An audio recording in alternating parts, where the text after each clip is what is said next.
Okay, the clock is ticking. 7 days and 1.5 hours from now, the project is due. So now we're no longer in terms of weeks. It's days, then it'll become hours. I will send you out that summary sheet again in case you missed it in the big to-do list.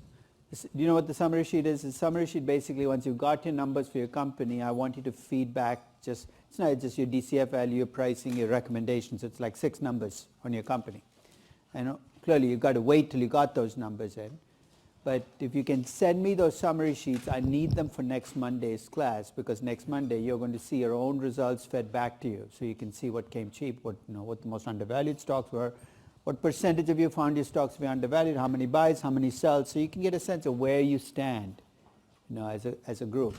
But for that, I need your information. So I'll send it to you Thursday. The sooner you can get it back to me, the nicer, because I have to build the slides and get it printed on Monday. So I'll give you until midnight on Sunday. So, hopefully by then you'll have the numbers for your company, because then I can feed the numbers into a spreadsheet and do the rest of the analysis. So that's one. Second is your final exam. The regular scheduled final exam is on the 17th from 2 to 3:50. Okay. There will be an earlier version of the final on the 14th from 10 to 12. So if you want to sign up for it, you got to go put it in there, because I need to know how big a room to get. So right now, I checked this morning, there were 53 people signed up from both MBA. So it's going to be one early exam for both groups. So it's going to be on if you can avoid it, I would avoid the 14th, because you're really not going to get enough time to prepare. But if there's something else you absolutely have to do on the 17th, you can take the exam on the 14th. The final project, though, is due by 5 p.m. a week from today. Okay. Is everybody clear? So let's mop up the last few loose ends here. We were talking about the test for acquisitions, and we talked about not using the company's cost of equity to do the valuation of a target company. Why? Because if you're a safe company, otherwise everything risky is going to look cheap to you. You're going to buy all these risky companies thinking you're getting a bargain for all the wrong reasons. We also said even if you can borrow money at a really low rate and can borrow a lot of money, don't use that in your cost of capital calculations. Why? Because you're subsidizing the target company shareholders for something that they had no role in creating. That's a simple rule. Ask yourself, did they have any role in doing this? The answer is no. Why pay a premium to them? What do they have to do with it? Okay? And then we turn to synergy. We actually turned to, I think we turned to control. And we talked about this 20% premium, and I told you where it came from, right? It was the merger stat, typical premium paid on acquisitions. And there are 2 dangers with feeding that premium in. One is that premium, even if you believe it is the premium that people have had to pay to do acquisitions, includes what you paid for control, for synergy, for stupidity, it's all in there. And you're bundling it all together and putting it into your pricing, which is not a great idea. And the other is, control has to be transaction specific. And I gave you the example. If you think you can go in and take this target company and run it better, you can cut costs, you can improve its margins to 30%, there is a big value to control, right? If you think you can take the target company and its own debt capacity and get it to borrow more money, not using your debt capacity, and get a lower cost of capital, that's part of the value of control. So value of control could be worth a lot, or it could be worth nothing. When, if you have a target company that's already perfectly managed and perfectly run, what are you going to do about that company? So let's talk a little bit about, in general, these premiums and discounts you see in acquisitions. One of the interesting things is when you see a premium or a discount, it's reflecting a bias in the process. In private company valuation, what you'll notice is a lot of discounting. Illiquidity discounts, private company discount. And the reason is simple. In private company valuation, your objective often is to come up with as low a number as you can for your company, because you're often doing the valuation for tax purposes, for divorce purposes, and you want the number to be low. In acquisition valuation, you're going to see a lot of premiuming, because people want to get deals done. Bankers, CEOs, top management. So when you see these numbers come from services, don't take them as facts, because the value of control can vary from company to company. So at this point, I'm feeling a little desperate. I tried to get you to use your cost of equity, and you said no, because this is a target company, it's riskier. I tried you to use your cost of debt and get you to subsidize, and you said no, because that'll be subsidized. Then I tried to use a 20% control premium, and you said no, because just a 20% coming from past ones. So I bring out my magic word. I said there's synergy. So let me try a couple of synergy sales pitches, and you tell me which one is more likely to be built on something solid. So here's my first sales pitch. You're a steel company, you're acquiring a chemical company. After the merger, you're going to be a much safer company, and because you're going to be a much safer company, you'll have a lower cost of capital. Therefore, your value should be higher. Let's take that statement I didn't take each in pieces. You're a steel company and you buy a chemical company. Is the combined company going to be safer? In fact, when we did option pricing, remember we combined two companies? What happened to the variance of the combined company?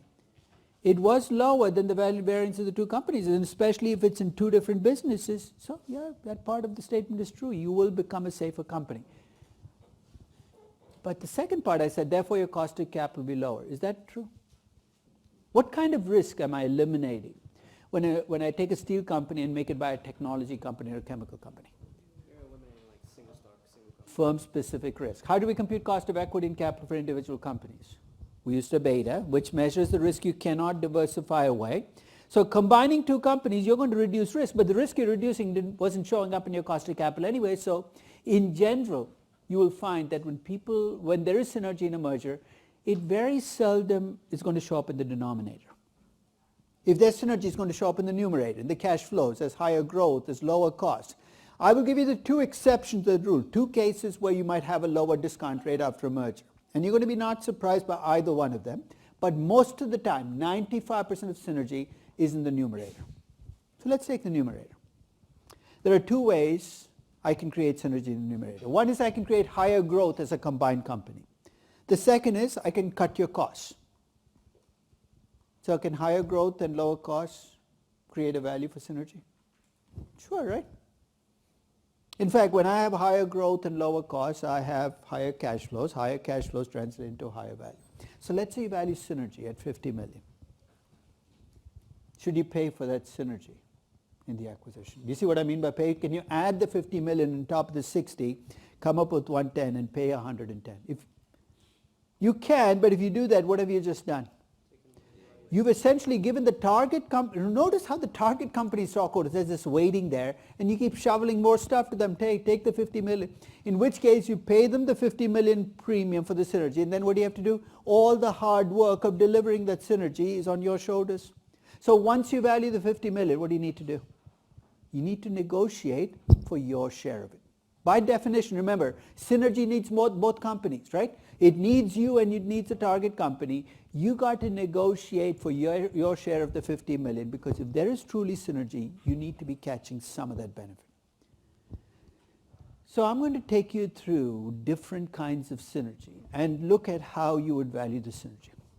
First, remember, for something to be called synergy, it has to be something that you can do only as a combined firm. The reason I emphasize that is all too often when I'll see mergers being described and people list out all the synergies in the merger, you'll see items like, well, the target company is not efficiently run, we'll run the factory more efficiently. Is that synergy? No, that you could do yourself. So the first thing to do is when you see synergy items listed out, you got to go through and look for those synergy items that come from the two companies coming together. And broadly speaking, synergy can take one of two forms. It can be operating synergy, or it can be financial synergy. Let's start with operating synergy. The easiest operating synergy to value is economies of scale. What kinds of mergers are you most likely to see this in? Usually horizontal mergers, two companies in the same business coming together. Two retail companies coming together, maybe they can cut back on the distribution system. Two airlines coming together, no, that never works. No. But two companies in the same business coming together, by coming together you're able to reduce costs because you have overlapping services. And why is that easy to value? Because if you have economies of scale, where is it going to show up? As lower costs, higher margins, you're done. Basically it feeds through to your numbers and everything translates from there. The more difficult operating synergy is the synergy that shows up in growth and can show up in one of three ways. The combined company earns a higher return on new investments it takes. Why? Because as a combined company, maybe you have competitive advantages that are stronger. If you have higher returns on new investments, it translates into a higher growth rate. Remember, return on invested capital times reinvestment rate is a higher growth rate. Maybe by combining the two firms, you can take more investments. You're a developed market brand name company buying an emerging market brand. Maybe both of you can take more projects now as a combined company. That shows up as a higher reinvestment rate and a higher growth rate. Or by being a combined company, you have more sustainable excess returns. Your competitive barriers to entry are stronger, in which case I give you a longer growth period. Do you see what I'm trying to do in every case? I'm trying to find a number in my DCF that I can change, because if I don't change any of my numbers, there can be no synergy. So that's operating synergy. Let's turn to financial synergy. The most common financial synergy is a synergy that if it is the reason for your merger, you should never talk about. You know what that is? Taxes. If the reason you're doing a merger is because you think you will pay less in taxes, talk about anything other than taxes. Talk about strategic. Strategic is always a good word. China maybe, growth, cost cutting. Why shouldn't you mention taxes? What's the rule with any tax-motivated transaction? If a transaction is primarily tax-motivated, there's a red flag on you. You might be able to get away with it, but you've just made your barriers much greater, right?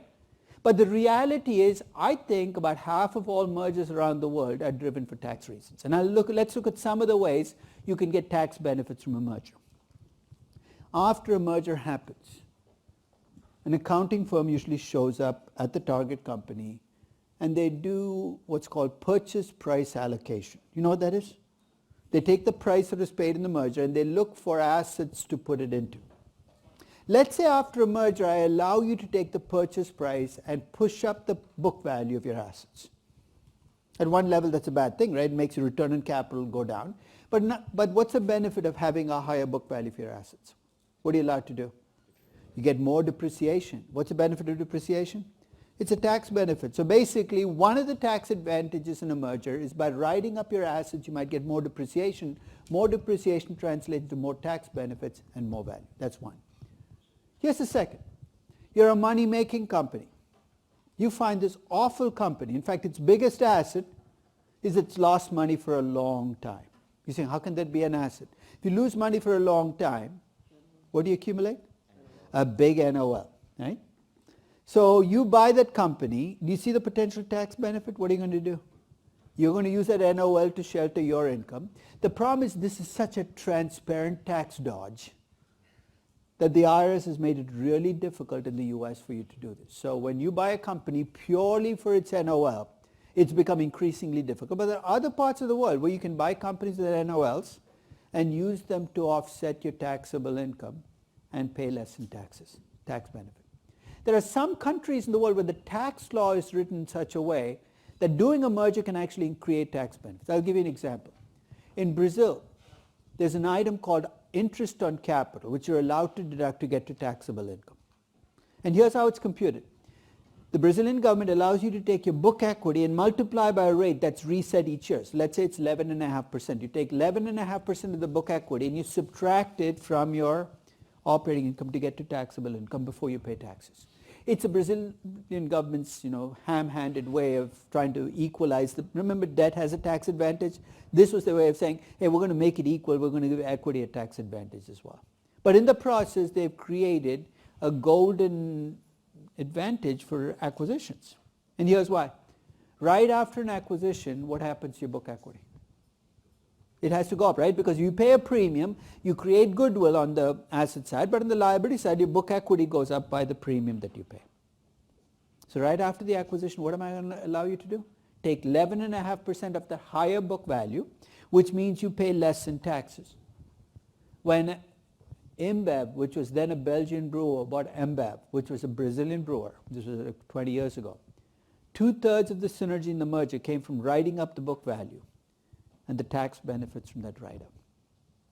For a while, in Spain, if you had goodwill and you amortized goodwill, much of the world, goodwill is a useless asset.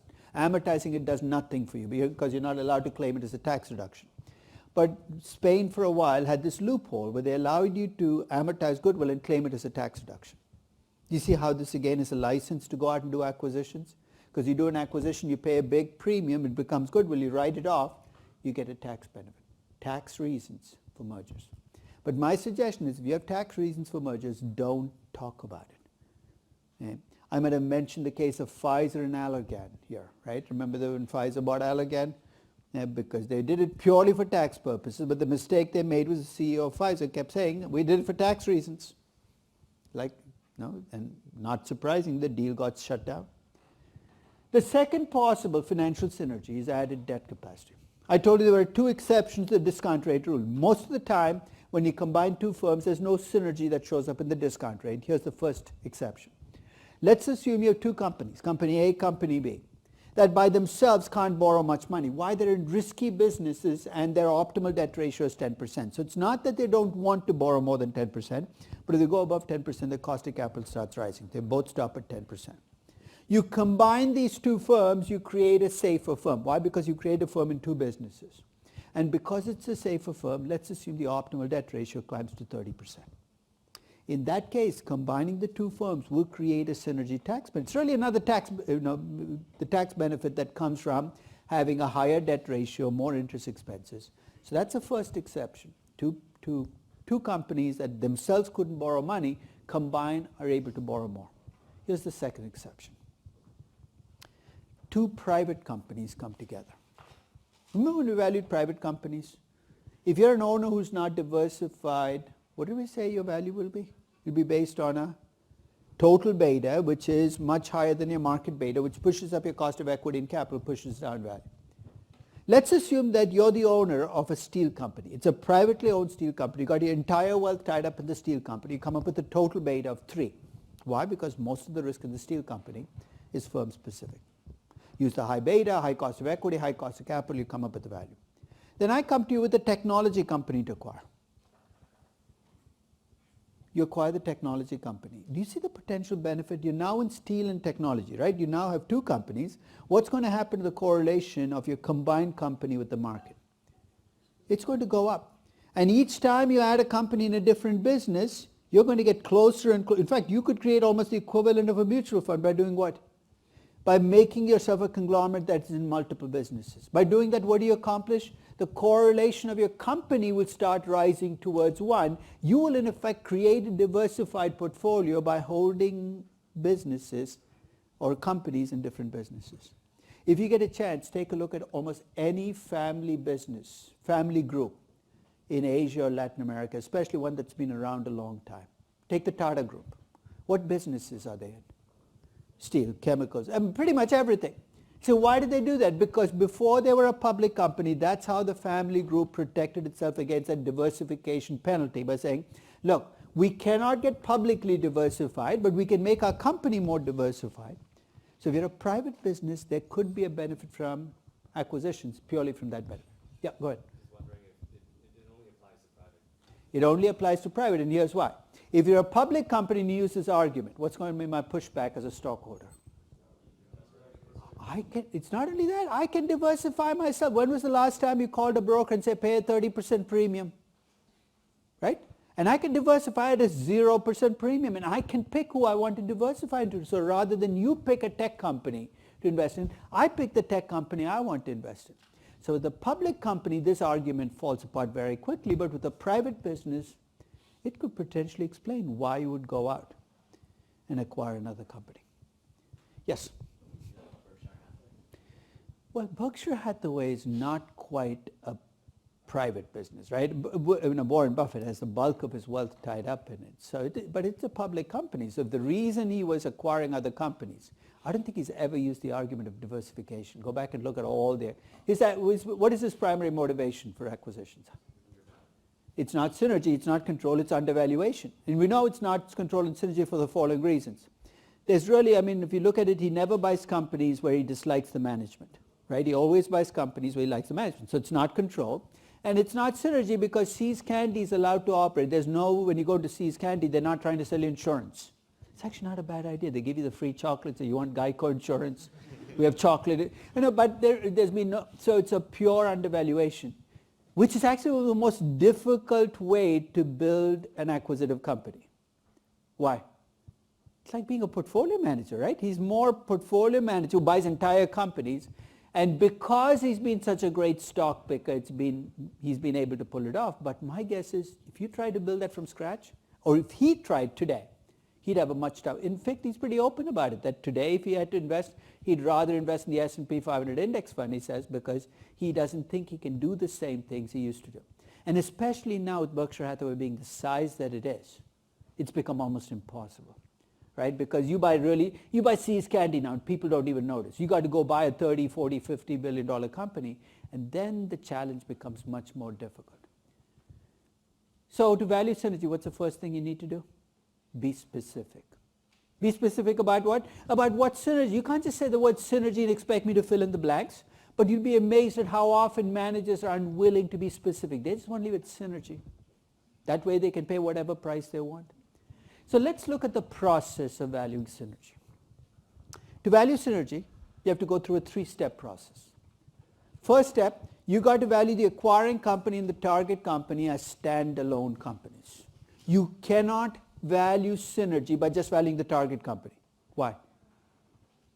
What's the essence of synergy? The combined company pulls it off. How the hell do you show that with just the target company? In fact, you look at some M&A, when people make presentations and they talk about valuing synergy, and all you see is the target company numbers, and you got to stop and ask, how is this synergy? How are you showing the value of synergy by just showing me the target company? So you got to value the acquiring company and the target company standing alone. That's step 1. Step 2, I'm just going to add those 2 numbers. What does that give me? It'll give me the value of the combined firm with absolutely no synergy. Let's start with that as a base. And in step 3, I'm going to take your combined firm and say, tell me what form your synergy would take. Higher growth, lower cost. I'm going to bring it all in, and I'm going to value the combined firm with all your synergies built in, and I'm going to come up with the value for the combined firm. And if you're right about synergies, what has to be true about the value I get in step 3? It should be much higher than the value that I got by just adding the 2 companies. The difference is the value of synergy. Want to try it? Let's take one of the largest consumer product mergers of the last 20 years. When Procter & Gamble bought Gillette.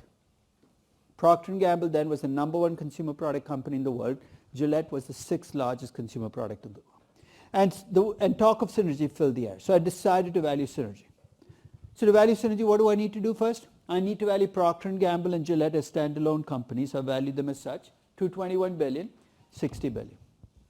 Then I value the combined company, and just to give you to be clear, it's a combined company. I decided to give the combined Procter & Gamble plus Gillette, sounds like Piglet, so let's call it Piglet. The combined. They chose to continue to call themselves Procter & Gamble. I think they should have gone to Piglet.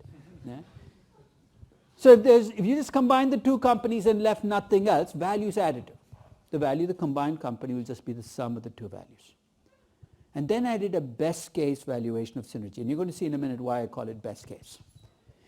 You know, when a merger is announced, managers talk about their wish list, and all right, after the merger we're going to do this, this, and this. I took everything they said they would do and assumed they would do it right away. So they talked about cutting costs by 250 million, annual cost. I said, okay, let me cut your costs by 250 million. I pushed up their operating income. Then they talked about growing faster as a combined company. I put in the higher growth rate. And then I assumed everything would happen instantaneously. And I came up with the value for the combined company of 298 billion. You take the difference between those 2 values, the value that I get for synergy is 17.2 billion. That's my best case valuation. Why is it best case? What am I assuming? That they deliver what they promise and they will do it instantaneously. If any of you go to work at a company that actually does a big merger, and you go in the day after the merger, and you look at what's different about the company, you know what the answer is going to be? Absolutely nothing. It takes years for mergers to actually show up culturally. The companies to operate as one company. So let's assume as a what if you had to take 3 years for this. Let's say there's synergy, but it'll take 3 years for the combined company to deliver the synergies. How would I value synergy? What do I have to do? You just like discount the value of synergy that you Okay, so discounted back 3 years at what discount rate? At the combined companies, cost of capital. Why the combined companies? Well, because now they're operating as one. because the synergy is delivered by the combined company. It doesn't belong to the acquiring company, it doesn't belong to the target company, it belongs to the combined company. This is the case where you'd have to take a weighted average of the betas and do a cost of capital for the combined company. You would never do that to value the target company, but for synergy, the rules are different because it comes to the combined company. By the end of this process, I want you to be able to reason your way to a discount rate. Because to reason your way to a discount rate, what do you need to think about? Where does the risk lie? And then think about the discount rate that best reflects that risk. So that's how I'd value synergy, and if I had to wait for the synergy. Let's take another example. Let's see if we can take what I just suggested and put it into practice. Let's assume you work for Best Buy, and you're thinking about buying Zenith. Zenith used to be a great electronics company. But when was the last time any of you owned a Zenith TV? You probably have never heard of a Zenith TV. Right? But let's assume they have one big asset. Everything else about them is a shell. The only asset you have is a net operating loss of $2 billion. That's all they bring to the table. You're Best Buy. Let's say you're a money-making company. This is no longer true. It's now closer to be a money-losing company. This is when they were a money-making company. Let's say your tax rate is 36%. What's the tax? If you're looking at buying Zenith just for the NOL, let's say there's nothing else there, what's the value of the tax benefit? $720 million, right? 36% of $2 billion. So that was easy. But that assumes what? That you have $2 billion in operating income today to cover, because the IRS doesn't mail you a check for $720 million. You got to have, so let's make this a little messier. Let's assume that Best Buy expects to have only $500 million in taxable income every year for the next 4 years. Expected. So what's the tax benefit going to be? Get 500 times 30. It'll be 180 million, the same 720 million, but 180 million every year for the... Now let me ask you a question on this particular set of cash flows. To get to a present value, I need a discount rate. What discount rate would I apply on these cash flows? What do you think? I think you're using Zenith's because it's like you're using them to generate. No, but wait, yeah, good. Use the risk-free rate. You'd use the risk-free rate, okay? So I hear Zenith's what? Cost of equity, cost of capital, what is it? I actually think risk-free. Zenith, so you've changed your mind, risk-free rate. Cost of capital because you're discounting your cash. Whose cost of capital? Yours. Best Buy's. Best Buy's, okay. Anybody else want to give me a fourth number? So I thought Zenith's unspecified, taken out of the process, risk-free, Best Buy's cost of capital. We're getting closer. What did I say you should think about? Where's the risk in this cash flow? Is it in the NOL? No, I know exactly what the NOL is. So Zenith's numbers don't even come into the mix because this has nothing to, the uncertainty is not about the NOL. So what are you uncertain about? Whether you will have the taxable income. It's not even cash flows. Whether you'll have the taxable income, right? Taxable income. What's taxable income? It's after interest. Because think about it this way. If Best Buy has a lot of debt and its taxable income is close to zero, there is no tax benefit you get because it has to come out of taxable income. And taxable income is an equity income, and the discount rate that goes with it is a cost of equity, and it's all about Best Buy, so it's Best Buy's cost of equity. You're going to be on your, when you go to work, you're going to have this discussion about discount rates. It's going to come up. What discount rate should we use on this? Always go back to the source. What are you uncertain about? And then work your way to a solution, because that's the way to get to the right answer. Don't go Google search, right? And say, what discount rate? Because you're going to get every conceivable wrong answer before you get the right one. Don't even Google search on my site, because I can't tell you until it is very specific to the particular action you're looking at, what the particular risk you're faced with. And finally, if the market value of Zenith is 800 million right now. So let's say you take the present value of 180 million for the next 4 years and you come up with 600 million. Can you pay the 600 million as a premium on top of the market value?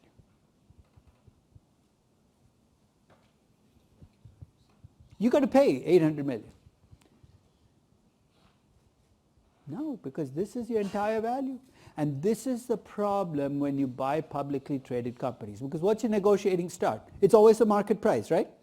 And then you put premiums on top of it. The problem is You're valuing things from scratch. You're valuing from zero. In this case, if somebody's asking you 800 million, you know what you should do? Just walk away from the transaction saying it's not worth it for me because even if I can get the entire tax benefit this year, it's only worth 720 million.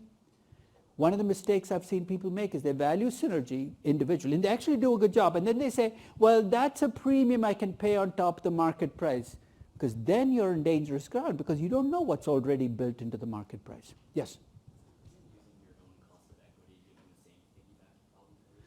Yeah, that's a good question. Is by using it's going to be the question, you need taxable income. So for Zenith, it's worth nothing, right? So basically, they're going to go after who's going to get the biggest tax benefit. So that 720 million, using your cost of equity, gives you your value. So it gives you the fair value.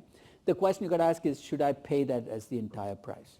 You could argue that if you have let's say you're the only company with a 36% tax rate and everybody else has a 20% tax rate, what should you pay? You should pay it on the 20%, saying that's your next best offer. The problem with tax benefits is, you know what, it's going to go to the highest bidder.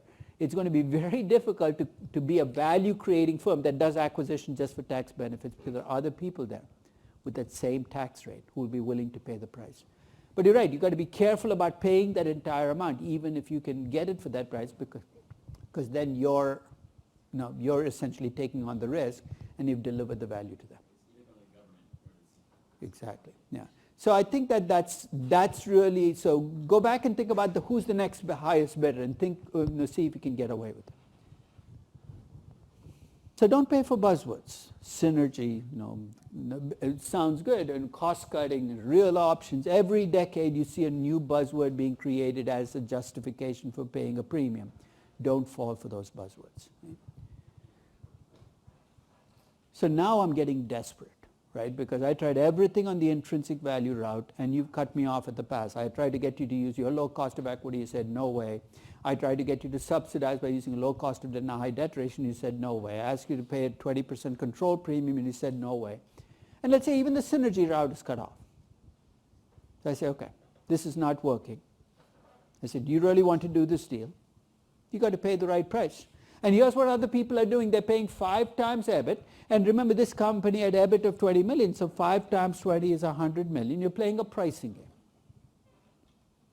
Should you, as an acquiring company, play a pricing game? Or let me rephrase it. What kind of acquiring company should play a pricing game? What has to be true for you as an acquiring company for you to play the pricing game? Venture capitalists play the pricing game. Some of them may get very wealthy, right? So what do they try to do? They pay $500 per user to you. They don't care about value. Then how do they make money?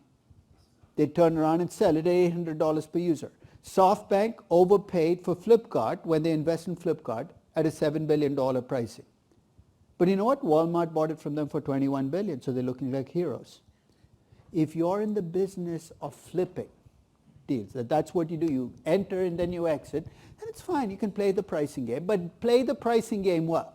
And we'll talk about what pricing game. So it's okay to play the pricing game if that's why you're doing acquisitions. If you're doing acquisitions because you want to build up your cash flows, your growth, and adjust your risk, then it's dangerous, even if everybody else is paying it. Okay? What if I push it out 5 years? It doesn't really matter. Just push using a multiple 5 years from now still makes it a pricing game, just makes it a forward pricing. So I try one more word on you. I tell you that this deal is going to be accretive. What does that mean? What's an accretive deal? Your earnings per share goes up. And at least in the lazy M&A world, accretive deals are supposed to be good and dilutive deals are supposed to be bad. An insanely stupid rule for 2 reasons. How do you make a deal an accretive deal? What are the 2 ways you can make a deal accretive? But you still need to come up with money, right? So you want to do the deal. How do you make, so you're doing an acquisition. To make the deal accretive, first you can't add to the number of shares. So you borrow money to do the deal, right? So what you're saying is if I borrow money to do a deal, it's always a good deal because I get it. That makes no sense. Here's the second, it's pure math. When a higher PE stock buys a lower PE stock, what's going to happen to the earnings per share of the acquirer? They're going to go up. So anytime you buy a stock with a lower PE, then your earnings per share will go up. And anytime So basically you're telling if I can pick stocks that have PE ratios lower than mine and I do acquisitions, I should be making money, right, from these acquisitions. It's an insanely stupid rule because it focuses on the wrong metric. Per share earnings can go up and it can be a bad deal. Per share earnings can go down and it can be a good deal. It's a trap that Tesla has dug for itself right now. We all know what Tesla needs to do. What does it need to do? You know enough, valuation, corporate finance, tell me. What does Tesla need to do right now? It needs to raise capital from where? Debt or equity? It has to be all equity. The company is already straining to meet its cash flows, raise equity, and build more assembly plants. We all know that's what they need to do. But they don't want to do it. And I'll wager this dilution thing that bogeyman is, raising. No, you can't issue shares. As if issuing shares by itself bad. If you can issue shares, raise the capital, build assembly plants, and make yourself a bigger company, we'd all be better off rather than going out and borrowing 5 billion, 8 billion, 10 billion from debt and putting the entire company at risk. But to show you how resistant people are to increasing share count, you're going to watch Tesla. In fact, they're talking about alternative capital. What the hell is that? Who are you going to tap? Secret money lenders in alleys? I mean, I'm not even sure what this is. But alternative capital, why would you need alternative capital? You're being priced at a level no other automobile company is even close to. Why can't you raise equity? Okay. But that just very struggle to get them to do the obvious shows you how difficult a test this is. One other thing about acquisition pricing that has always troubled me. When you price your stocks, which you're doing right now in your project, go through the process. What are you doing, Milton? What are you doing for price your stock? I take the average, First tell me what you used as comparables. I take the industry. So Okay, so you looked at all companies in your sector. You might have put a geographical constraint on it, and then you picked a multiple, and then you try to control for differences. So in good pricing, you picked unbiased samples and you try to pick a multiple in the most objective way you can. You control for differences on growth and cash flows and you come to a conclusion. Nothing wrong with it. But you know how pricing is done in acquisitions? The comparables that I use are called transaction multiples. You know what transaction multiples are? So let's say you're a steel company that's doing an acquisition of a chemical company. Rather than look at all chemical companies, you look at other people who have acquired chemical companies, only acquisition, that's the transaction part. You look at what they paid and you try to pay a multiple like they did. You think, what's wrong with it? I'm doing an acquisition. Why shouldn't I focus on just transactions? Why shouldn't you?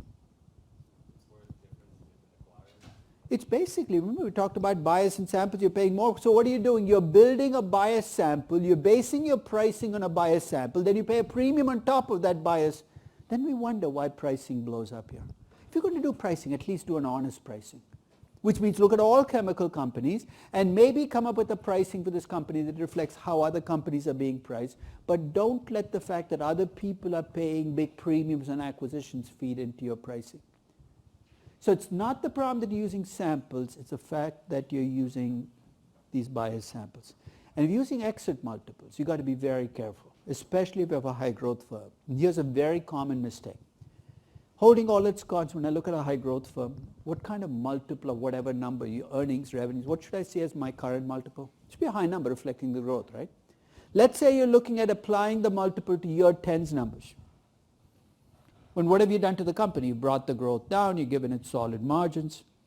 When you apply the multiple to your 10's numbers, you should be using a multiple that's consistent with what your company will look like in year 10, which is a low growth company. You cannot take the high multiple from today, feed it into year 10 numbers, and expect to get a pricing that makes any sense. So we're going to do pricing. Do it right? Pick around by a sample, control for differences, apply a pricing. Okay, that's a game you're playing. And finally, don't fall for the lemming trick. Everybody else does it. If you don't do it, somebody else will do it. Because that's what the pricing story is, right? Everybody pays 5 times EBIT. Why wouldn't you?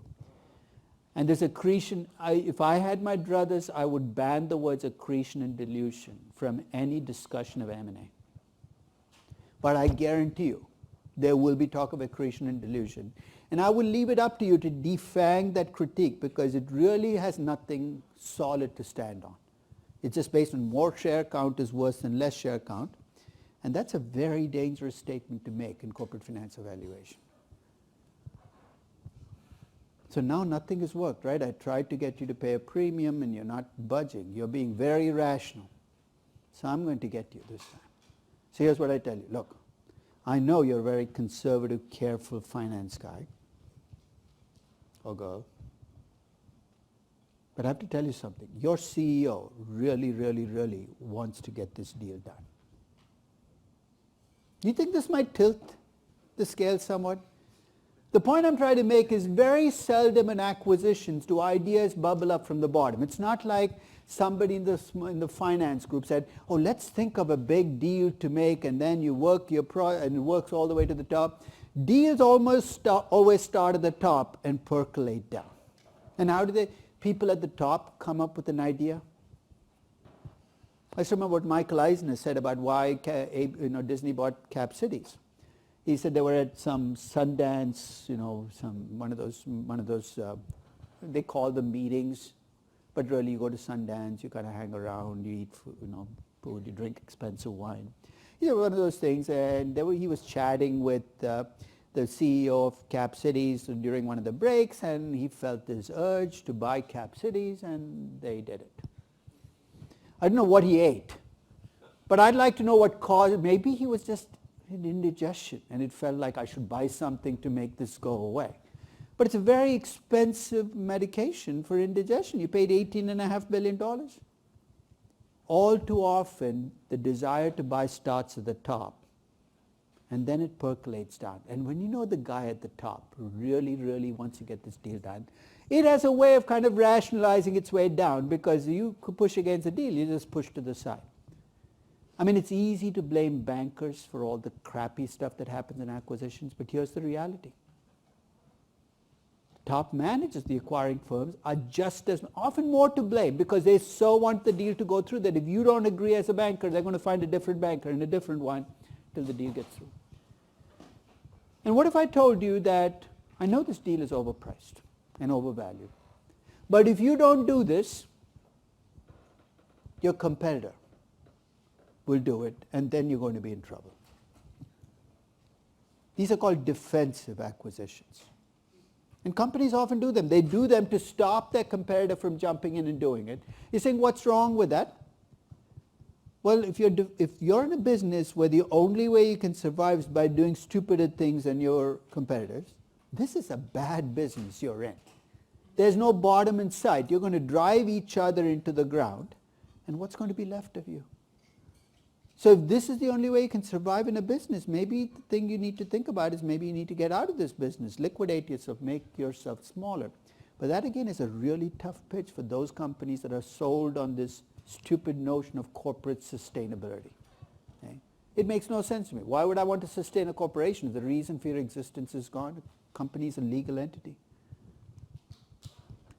So don't let egos or and the reality is in many mergers, it's CEO ego that drives the process. And the ego shows up not just in targeting a company, but if you get into a bidding war, you don't want to lose, because you lose face.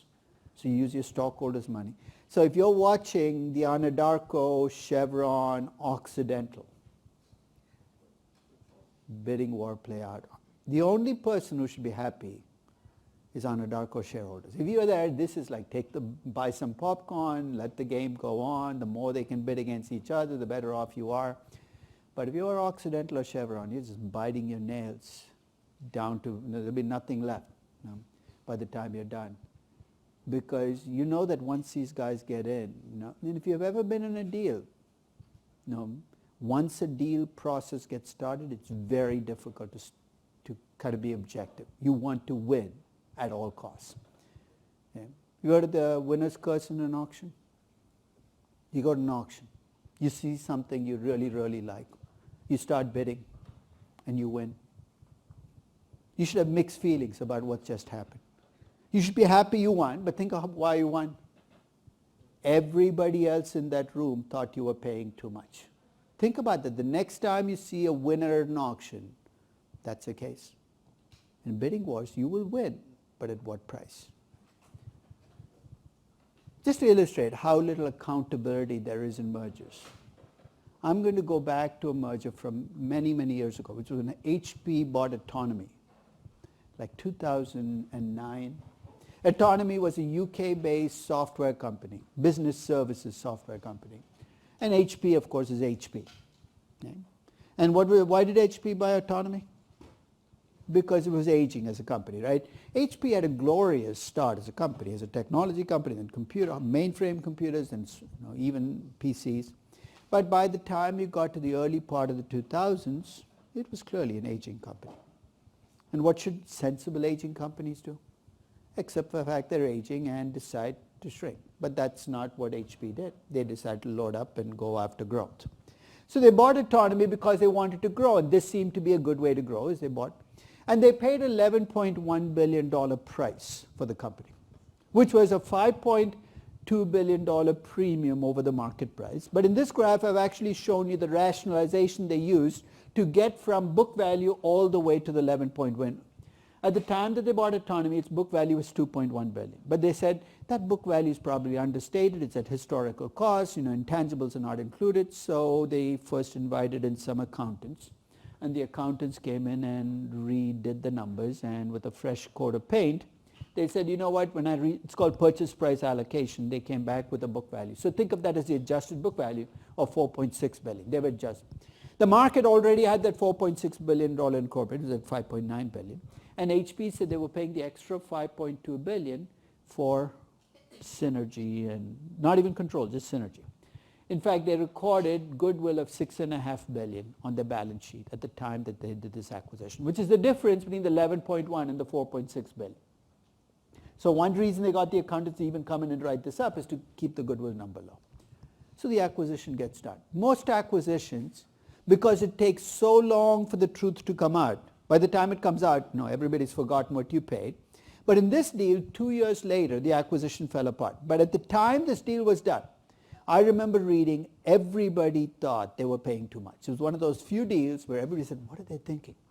So the CEO of HP was talking to an equity research analyst conference in New York in 2009. And equity research analysts were asking why he paid so much. When an equity research analyst think you've paid too much, you've really paid too much, right? Because these are the most gullible of all creatures, right? So this is Leo Apotheker's attempt to justify what they paid. So I'm going to use exactly his words because I don't want to be accused of putting words in his mouth. He said, we have a pretty rigorous process inside HP that we follow for all our acquisitions, which is a D.C.F. I've left the periods in. I don't know exactly how we said this, but the Wall Street Journal actually said D.C.F. based model. He said in reference to discounted cash flow, a standard valuation methodology. Okay? And we tried to take a very conservative view. He should have stopped just there because he kept going. And he said, just to make sure everybody understands, Autonomy will be on day one, accretive, magic word thrown out there to HP. Just take it from us. We did that analysis at great length, in great detail. You know how many pages they churned out. And we paid a very fair price for Autonomy. It will give us a great, he obviously likes the word great return for our shareholders. Famous last words. Because this deal fell apart in record time. Even for bad deals, this set a record. Because 2 years later, Autonomy decided to write off $8.3 billion of that $11.1 billion. They said we screwed up. But they said it's not our fault. It's the Autonomy accountants who were cooking the books. We didn't realize they were cooking the books. So it's all the Autonomy accountants' fault. So when that news story came out, I decided that when you make an $8.8 billion mistake, somebody's got to bear it's got to be apportioned out. So I started parceling out blame.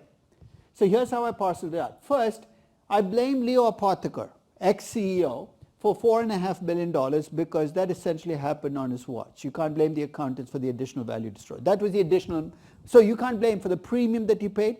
The accountant didn't do that. I estimated that the accountants did do a few shady things, that they were responsible for about $2.5 billion. Another 1.9 billion, Leo Pothiker left as CEO and Meg Whitman became CEO, and that was another 1.9 billion in value. So basically, 4.5 billion to Leo Pothiker and the bankers who helped him on the deal, about 2.5 billion to Autonomous Accountants, which was Deloitte, about 1.9 billion to HP's new management. So if this were a just world, what needs to happen now? Leo Pothiker needs to give back all of the bonuses and salary received. The bankers will have to pay back all their deal fees. Deloitte has to give up any auditing, accounting money. And Meg Whitman should have said, look, and I'm leaving as CEO. You think any of those things happen? Not one. The only thing where there's a chance that somebody will pay a price is this court case is still working its way through the UK courts. Deloitte might actually end up paying a penalty for some of the accounting things they did. It's more in the likelihood of 50 to 100 million. Do you see where I'm going here? You make an $8.8 billion mistake, you think somebody will be held responsible. But nobody is. And until we hold people accountable in acquisitions, we will not get any accountability in the process. So you know what? If I'm an Occidental or a Chevron shareholder, I want names.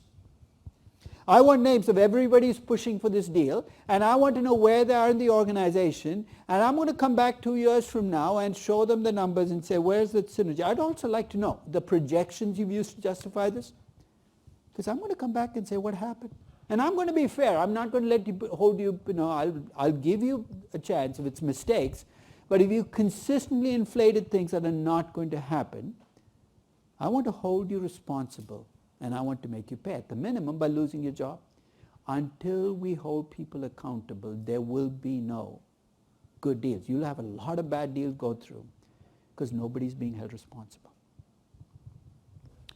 So at this stage, if you're feeling this whole process is hopeless, I don't blame you, because I've painted a pretty bleak picture of acquisitions, right? Most people overpay. Synergy is often mirage. So I'm going to give you a glimmer of hope. I'm going to look at where deals are most likely to create value. And I'm going to let you pick. So let's say you are an acquiring company. You're planning to do acquisitions to grow, but you want to avoid overpaying. You want to actually create value. So I'm going to give you choices. Would you rather be sole bidder in an acquisition or be part of a bidding war? That's easy. Would you rather go after public targets or private companies? And why? Why? Well, why would private companies pay the least amount? Because their beta is higher originally, so you would only be paying. Okay, so they might not even use beta. The first is their assessed value might be based on a private company transaction. You can offer a premium. They feel that they're getting a bargain. You're really getting a bargain. But there's another reason as well. Public companies, what's the base price from which you build up? You got to start at the market price. And remember the example I gave you with Zenith, how much more difficult it gets? Once you pay market price plus, your job got a lot harder. Yes? You could, in fact, the free rider promise, right? You have to get to 51%. So basically there is this incentive to hold back and get you to keep pushing up the price, knowing you want to get the deal done. With a private company, you're negotiating with one or two partners. It's a much easier process to deal with. It's a private company. Would you rather pay with cash or pay with stock? It depends on what? Go ahead. So let's say you have cash. Let's say you have a choice. If you don't have a choice, of course you got to pay with stock. But if you have a choice, What else you can do with that cash? You don't have any other projects to put it towards. It's not really earning anything for you. so your argument would be, if I already have the cash, might as well use the cash. Is that right? Yeah. Do you want to add something to that? Say if you look at like the Occidental deal, you can see that they are using cash because they have people like Carl Icahn and T. Rowe Price that are trying to what they're doing more cash. So why would a company or target company prefer a cash deal over a stock deal? Well, economically, it should be the same, right? I think it's signal, because if you pay with stock, then you're kind of signaling your stock. In fact, I was hoping that somebody would say, I'm going to pay with stock if I'm overvalued, because then it's cheap currency. But I think Milton brings the pushback to that is the minute you pay with stock, and I observe you're paying with stock as a target company, what do I say? I essentially said these guys must think their stock is overvalued. Then what do? I demand a larger premium. So one problem with paying with stock, especially on big deals, is you're sending a signal that your stock is overvalued. Yes? There's also a tax issue, and that's a very important one, which is when you pay with cash, you have an immediate capital gain. When you pay with stock, the basis gets passed on to the shares you receive, which means until you sell those shares, you don't have to pay capital gains taxes. Which means if you're doing an acquisition of a target company where there is one very big stockholder, there's going to be an incentive for them to ask you to pay with stock because you're buying Las Vegas Sands, 52% of the shares belong to Sheldon Adelson. He doesn't want to be paid with cash because that will be an immense capital gain tax that he'll owe right now. So all of those things come in. So that you can see cuts both ways depending on the transaction. Let's see what the data tells us. Would you rather go after a small target or a large target relative to yourself? And why? What's the problem with mergers of equals? Two big companies coming together. Sorry? Hard to integrate. First is there's a cultural argument. Companies have their own cultures. If Disney acquires Tesla, God help us. Can you imagine those two? Okay, first, can you imagine Elon Musk interacting with Disney's, with Bob Iger? I don't think that will be called an interaction. Okay? And then if Elon Musk starts tweeting out Disney's next, he probably have given away the Avengers ending. Tweet Thanos dies right at the beginning. You should know that. There are people here who've not seen the Avengers movie. Don't worry, I've not given away anything. He dies multiple times. Yeah, the beginning, the middle, and the end. It's an Avengers movie. Nobody ever dies. They can come back to life. You can go back in time. You can do all kinds of neat stuff. Right? But what are you doing not watching the Avengers? If you haven't watched the Avengers, what the heck have you been doing for the last 2 weeks? I mean, this is like a second largest grossing movie of all time. What are you waiting for it to cross Avatar as the biggest? No, never mind. No. Finally, cost synergies or growth synergies? Where's the benefit likely to be? Cost synergies actually have a bigger payoff. Why? Because you can actually plan for them. You can deliver them. Growth synergies tend to be these fuzzy things. There'll be more growth, but I can't tell you where. So let's see if the numbers back us up. The first is actually from a study that looked at acquisitions where there were bidding wars.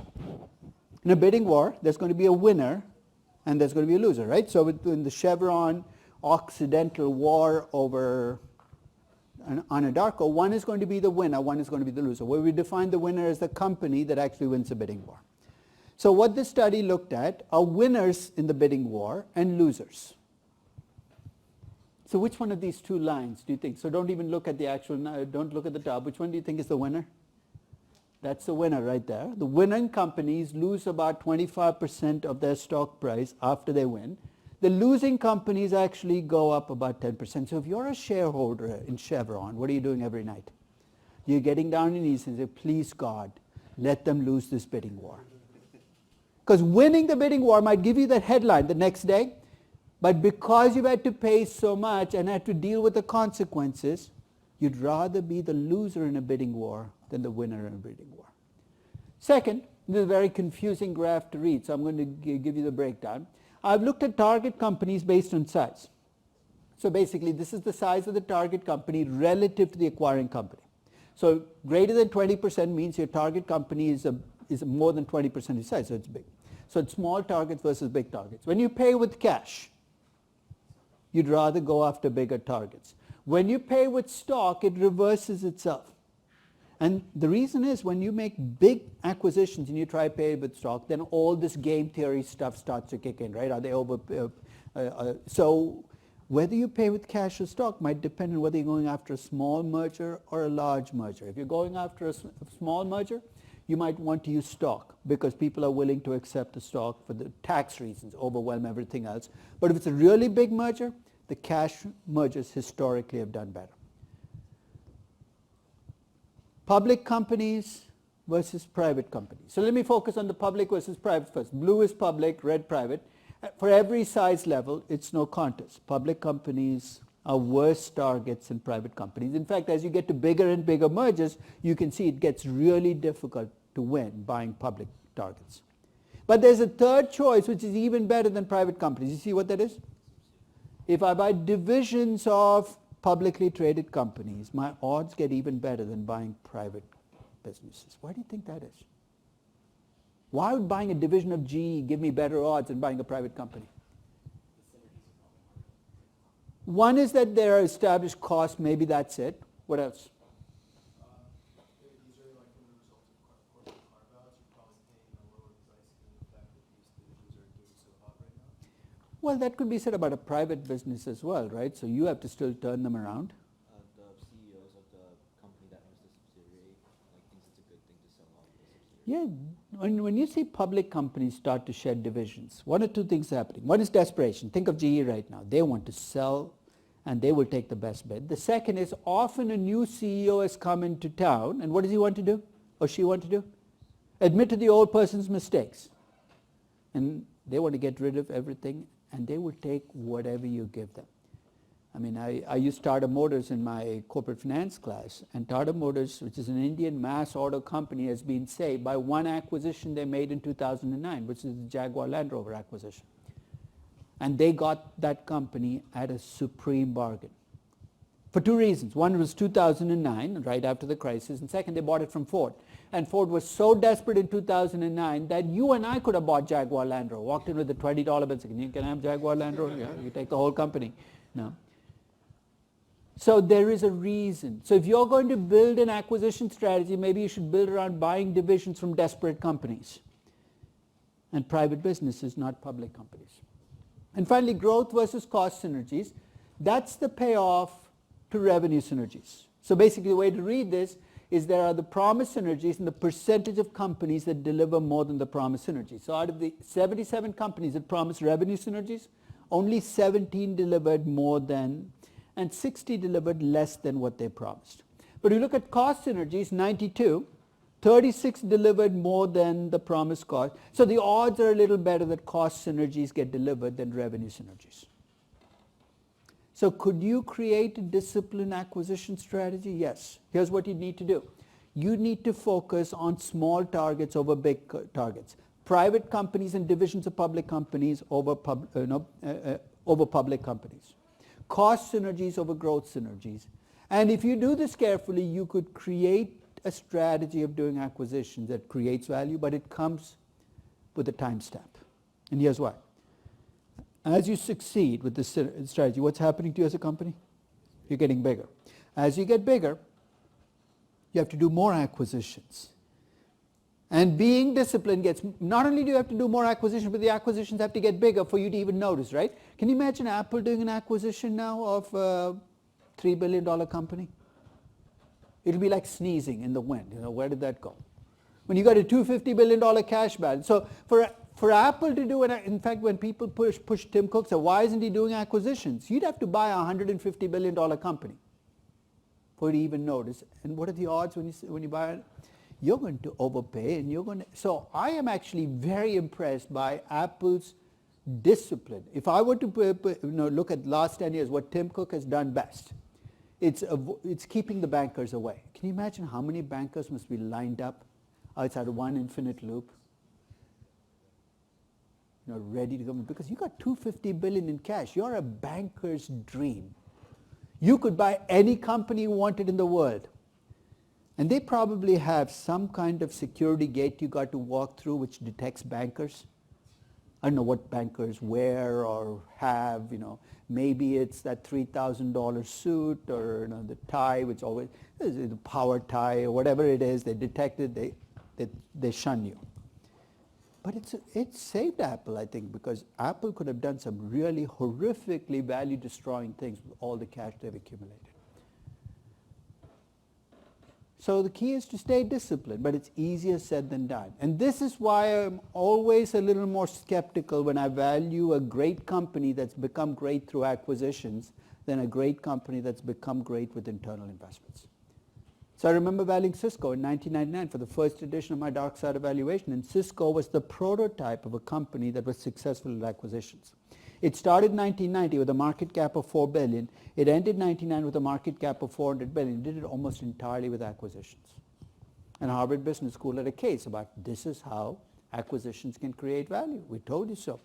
And the lesson you should get out of this, when Harvard Business School writes a case about you, your glory days are done. Because for the next decade, Cisco did exactly what they did in the 1990s and almost destroyed the value as a company.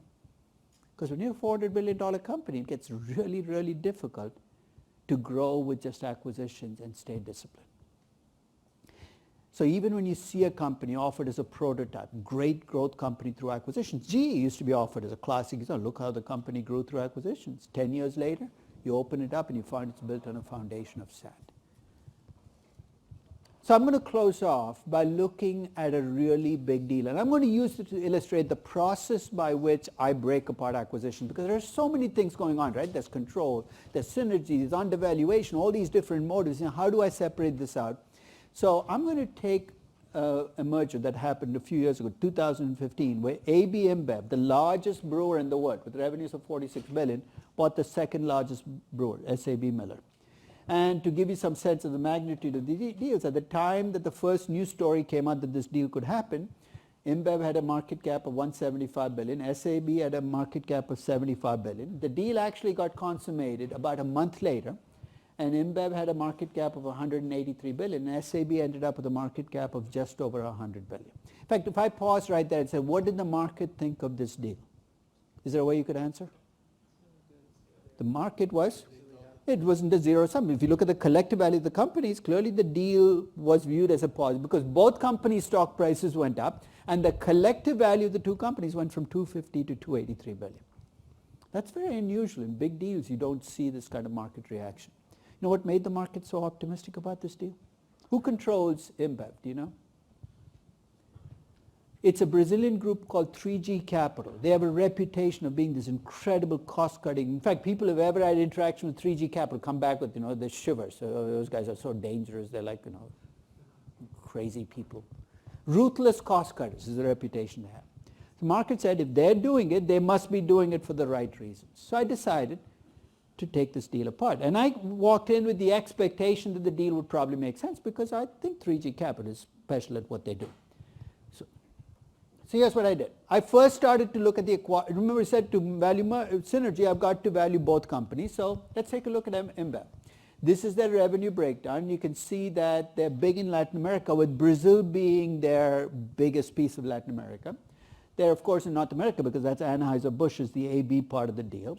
And they're in Europe and Asia Pacific. And their operating margin is 32.2%. I wanted to focus on that number because I'm going to show you what the margins look like for the rest of the sector.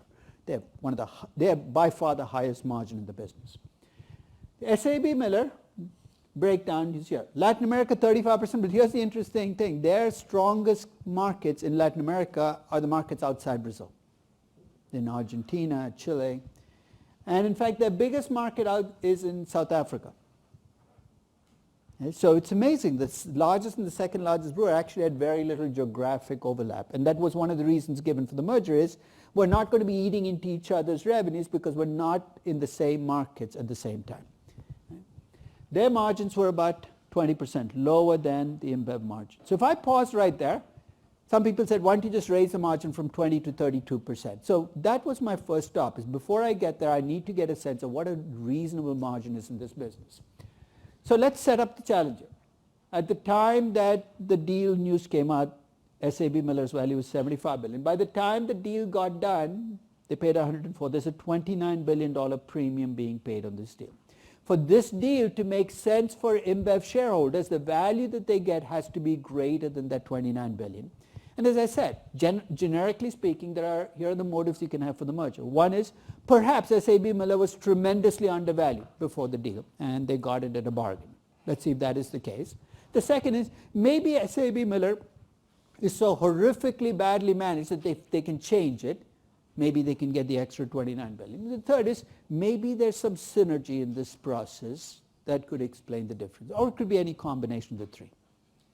So if your price, so when you think about synergies, you can divide them into offensive synergy, higher growth, defensive synergy to stop a competitor from doing something, or tax synergy, basically where So let's look at how you're going to be able to answer these questions. Here are the numbers I'm going to keep my eyes on. I know the acquisition price. That's the easy one. So I'm going to start with that.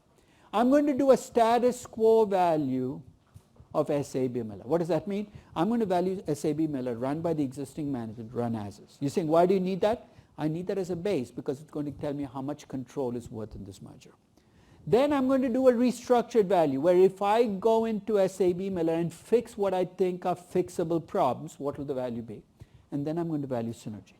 I always go through that sequence. I start with the status quo value of the target company. I do a restructured value of the target company, and only then do I open the synergy box because that allows me to put items where they belong. And then I can compare the price to what the values were to see how much of the synergy, control, etc. you got to keep. So let's start with the status quo value of SAB Miller. So there's SAB Miller. They had a joint venture in course that was not consolidated, so I had to value it separately. And the value that I got for the firm with their existing margins, return on capital, reinvestment rate, cost of capital, I'm changing nothing, keeping everything as is. The value that I got for the equity was $51.5 billion. So what was one of the motives I said it could be? Maybe SAB Miller is undervalued. I can rule that out. Because even if I'm wrong on the numbers, 75 billion was the market cap. So if anything, they're probably overpriced. So I said undervaluation can't be the reason because the price is much higher than that number. Then I said, what could I fix in the company? To make a judgment on this question in general with any company, I need to get some perspective. So I looked at SAB Miller's key numbers. They're the key numbers. I looked at InBev's key numbers because they're the acquiring company. But then I looked at the industry average just to get a sense of what's high or low. So my first reaction when I compared SAB Miller was its margins are low. But its margins are low only if I compare it to InBev. It's not that low relative to the industry. What does that tell me? If there's room for restructuring, it's not huge. This is not a badly run company. It's a company that's actually doing about what the industry is on most dimensions, perhaps a little less underlevered, and could grow a little faster if it behaved like the industry. So to compute my restructured value, since I don't know much about the beer business, I can't go and say, take this project, don't take this. Here's what I did. I gave SAB Miller industry average numbers on every dimension. I gave them industry average margins, So in a sense, I said, look, I don't know what an optimal company is, but if SAB Miller were run like a typical company in this sector, its value would be about 56 billion, which means that the value of control here would be about 4.7 billion, the difference between the value that I get with industry average. So if I were taking over this company purely as an acquirer, I could pay up to 56 billion, but I would never do that. Why? Because the market cap is already 75 billion. I'm not getting enough of a oomph here. So my reaction after I did this is can't be control either. There's not a huge amount of, this is not a badly, if the margins had been 4% at SAB Miller, the value control would have been immense. And like I said, maybe it's control, which turned my attention to synergy. And to get the synergies, here's what I did. I took the two companies, created a combined firm where I changed nothing but just adding up the numbers. I said, nothing changes, it just becomes one big company. Here's what the numbers will look like. And then I gave InBev the benefit of the doubt. I said, these guys are really good at cutting costs. So if they do that, the margins for the combined company will be slightly higher. That might not sound like much, but a 1.7% improvement in margins for a company of this size translates into about $2 billion in cost cuts on an ongoing basis. That translates into a higher return on capital and a higher growth rate. So essentially the combined company is going to have slightly higher margins, slightly higher return on capital, slightly higher growth rate. I'm ready to value the combined firm. So basically there's my SAB Miller valuation, there's my InBev valuation, there's my valuation if nothing changes, it's the sum of the two, and then the value of the combined firm with the synergies built in. The value that I get for synergy is 14.6 billion. I'm in deep trouble in trying to explain this deal. They paid a $29 billion premium, $104 billion. And even bending over backwards, I'm having trouble getting to 75, 80, 85 billion. Forget about getting above 104 billion. So I concluded the post by saying, look, I know these guys have a reputation of being great cost cutters, but I think on this deal, they overpaid. Human beings make mistakes. I mean, after all, 3G was also involved in the Kraft Heinz deal with Warren Buffett, right? Think of the pedigree behind that deal. You got Warren Buffett and 3G Capital, and people said, how can they go wrong? This is like, if you want to use the Avengers terminology, it's like having whoever your two favorite Avengers are. I don't want to pick favorites here. On your side when you walk into a final exam.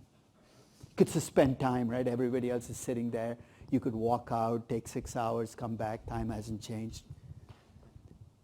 But human beings make mistakes. I think they overpay. But think about the process. If you want to try this in Anadarko, you're going to do a status quo valuation of Anadarko, an industry average-based valuation of Anadarko, then a synergy valuation of Anadarko. And that synergy value could be different to Chevron as opposed to Occidental because they bring different things to the game. And ultimately, for your payoff, you got to keep a share of that synergy. So on Wednesday, we're going to talk about value enhancement. But if you get a chance, review the M&A stuff because I think it is critical to understanding how valuations can change.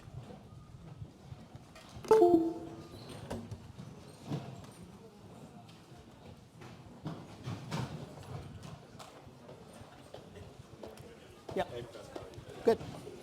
I know you're going to head off soon, but I just wanted to ask Yeah. a quick question. So regarding the accountability for the managers that you mentioned regarding the HP Valuation deal, I wanted to get your opinion basically on what the regulation is so far, because What the legal liability is? You got the legal, because without punitive action, that's never going to actually The only way you can be legally liable is they show negligence. negligence. Which means as long as you can show banker forecast and we trusted the forecast, Yes. you will not get it. The motivations are totally. So basically, and you can't blame the Delaware courts because the way the Delaware courts approach is say, look, we're not arbiters of, it could be pure luck that the numbers didn't come through. Until you're allowed to bring a sequence of different mistakes into the game, and you're not allowed to. You're allowed to sue only on a particular deal. You can still look at the last 15 deals, the numbers are always Right. above Right. expectation. Until they allow that kind of lawsuit to go through, Yeah. it's going to be very difficult to hold people accountable. Well, the Lyft shareholders just sued the company for the bathroom. Suing is the easy part. Winning is the tough Winning part, is the right? And because you can sue them as much as you want, but this is a very tough standard to meet because So you all don't they think need to they're do is show we did the due diligence, and the court's definition of due diligence is The G.C. exactly. Great. By the way, thanks, Professor. You're welcome. Take care. Yes, I have to run, but it's okay. Okay, quick question.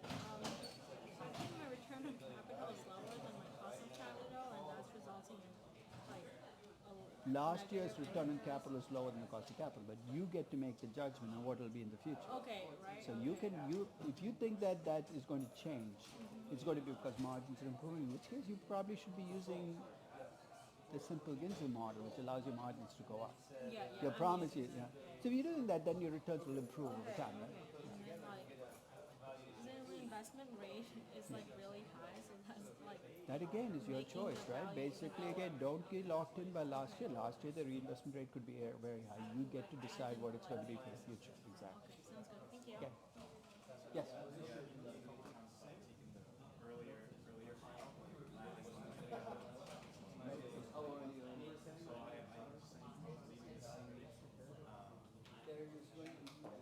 Come up to the 9th floor. I'll send out an email. So send me an email. I'll send you the exact logistical details. You'll have to come up and take E10 on two people, I think. And then, you're just gonna send me an email with the date and time of that? It'll be on the 9th. On the night? Right. I don't know. Oh, okay. I'll just send you an email. Send me. Professor, for the relative pricing manipulation for, I'm doing Tesla. When I do the sheet using your sheet, I get very weird numbers. So you Can will we- try to keep Okay. You can't plug numbers in. Oh, so the fix is Okay, so can we use like the total enterprise value also for EV over sales? Is that right? I was confused if you were double. I don't want system doing a two-stage really. No, so that's why you don't. Okay. That's what that. On your website, it did say that you can use this one for Having the other companies come this together. He's saying if it comes in, then there's a synergy of increasing margin. That's just to find out. Okay, that's all. Thank you. Very quick after. Yeah,